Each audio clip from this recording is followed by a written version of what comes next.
2025 യാത്രയാവുകയാണ്. 2025 ഏത് വശത്തു നിന്ന് വിലയിരുത്തിയാലും, ഏത് ഭാഗത്തു നിന്ന് വിലയിരുത്തിയാലും ഉടയതമ്പുരാൻ്റെ ഏറ്റവും വേദനിപ്പിക്കുന്ന പരീക്ഷണം അത് സഹിക്കേണ്ടി വന്ന ഒരു 2025 ആയിരിക്കും. ഈ വർഷം മാത്രമല്ല, എല്ലാ വർഷവും ഓർമ്മിക്കപ്പെടുക.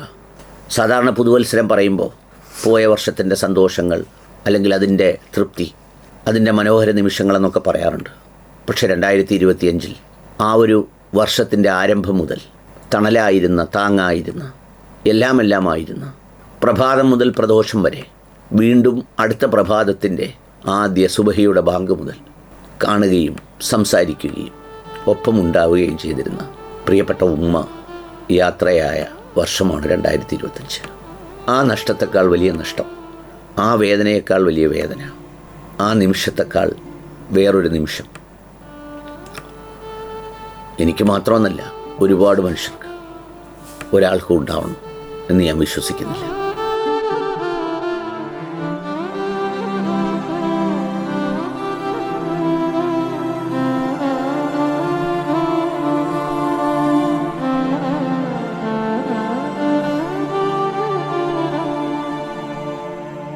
വാപ്പ ഒരു 10 വർഷങ്ങൾക്കപ്പുറം പോയിരുന്നു.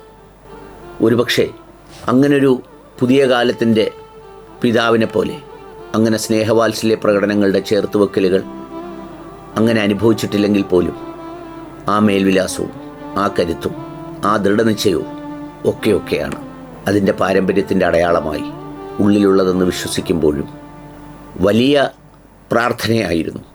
നമ്മളോട് പറയുന്നതിനുമപ്പുറം അറിയാതെ അതങ്ങനെ ചെയ്യുന്നുണ്ടായിരുന്നു ഉമ്മ എന്ന് തിരിച്ചറിഞ്ഞതും ഉമ്മ പോയതിന് ശേഷമാണ്.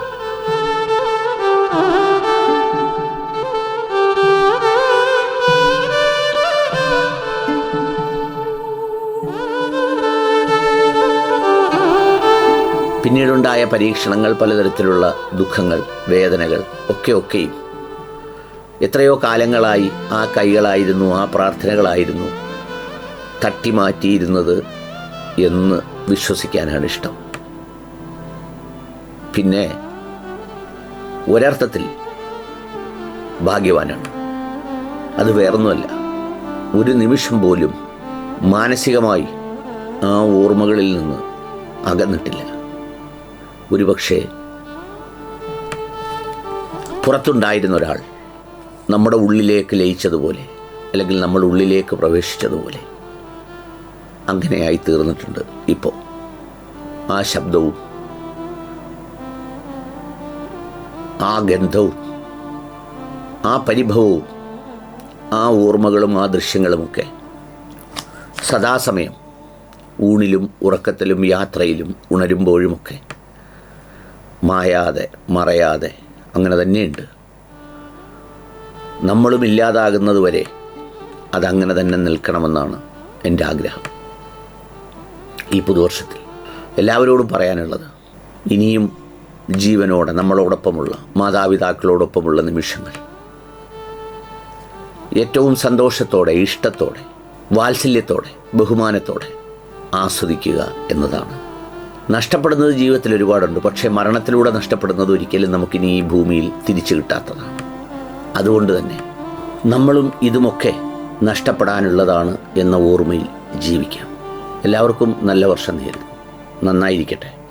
ഈ പോയ വർഷത്തിൽ വാക്കുകൾ കൊണ്ട്, പ്രവൃത്തികൾ കൊണ്ട്, ആശയങ്ങൾ കൊണ്ട് ഒക്കെ നല്ല ആഗ്രഹത്തോടെയും നല്ല പ്രതീക്ഷയോടെയും നന്മയും ഉദ്ദേശിച്ച് മാത്രമേ സംസാരിച്ചിട്ടുള്ളൂ. വേദനിപ്പിച്ചിട്ടുണ്ടാവും അത് പലരെയും. ആ വേദനിപ്പിച്ചവരോടെല്ലാം നിർവ്യാജം മാപ്പ് ചോദിക്കും. നിങ്ങളുടെ വേദനയോട് മാത്രമാണ് മാപ്പ് ചോദിക്കുന്നത്. ശരികേടുകൾക്കെതിരെ സംസാരിച്ചത് അപ്പോഴും അവിടെ തന്നെയുണ്ട്. ഇനിയും അത് തുടരും.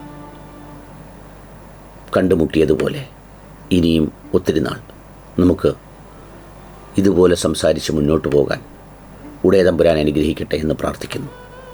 എന്നെ കാണാതെ അതിനായി ആഗ്രഹിച്ച്, അല്ലെങ്കിൽ അങ്ങനെ കാണണമെന്ന് വിചാരിക്കുമ്പോഴൊക്കെ മരിച്ചവരുണ്ട്. എനിക്കറിയില്ല അവരെ ആരെയും. അറിയാവുന്നവരുമുണ്ട്. എല്ലാവർക്കും വേണ്ടി പ്രാർത്ഥിക്കുന്നു. ഈ അവസരത്തിൽ രോഗികളായും പരീക്ഷണങ്ങളിലൊക്കെയായി കഴിഞ്ഞുകൂടുന്ന മനുഷ്യർക്ക് വേണ്ടിയും പ്രാർത്ഥിക്കുന്നു. എല്ലാവരുടെയും അമ്മമാർക്കായി, ഉമ്മമാർക്കായി, പിതാക്കന്മാർക്കായി എല്ലാം പ്രാർത്ഥിക്കുന്നു. എൻ്റെ ഉമ്മയ്ക്ക് വേണ്ടിയും ഉപ്പയ്ക്ക് വേണ്ടിയും പ്രാർത്ഥിക്കണമെന്നും അഭ്യർത്ഥിക്കുന്നു. നന്നായിരിക്കട്ടെ 2026. നന്നായിരിക്കട്ടെ.